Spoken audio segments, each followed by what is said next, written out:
সব আজ সম্মিলিত ঐক্যবদ্ধ জীবিত। আমাদের সামনে যদি আপনারা দাঁড়াতে চান তো স্রোতের কোটার মতো ভেসে যাবেন। আমরা যখন জেগেছি এখন আমরা আর ঘরে ঘুম পাবো না। তাই আমি সরকারকে বলবো আপনারা দায়িত্বশীল হন। আপনি মনে করছেন যে এরা কদিন চিল্লাবে এটাই শেষ? একটা অগ্নিস্ফুলিঙ্গ হলে সেই স্ফুলিঙ্গ থেকে দাবানল হয়, সেই দাবানলে শহর নগর সব হয়ে যায়। আর যদি আপনারা স্ফুলিঙ্গকে নির্বাচিত না করেন তাহলে আমাদের আল ইসলাম জামাতের মাধ্যমে যে দাবানলের সৃষ্টি হবে সেটাকে রোকাইতে পারবেন না।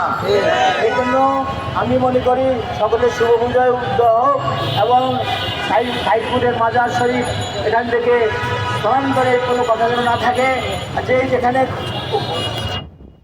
করুন না কেন সে উদ্যোগ করুন অথবা আপনারা প্রত্যাখ্যান করুন এবং ইয়াসিনুল তাহির সাহেবের বিরুদ্ধে যে মামলা হয়েছে তা প্রত্যাখ্যান করুন। সবাইকে ধন্যবাদ জানিয়ে আমি এখানে বক্তব্য শেষ করছি। আসসালামু আলাইকুম।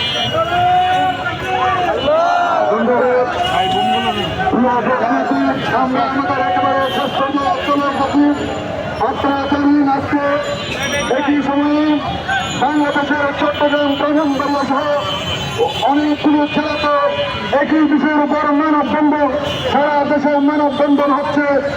আমরা এ পর্যায়ে বক্তব্য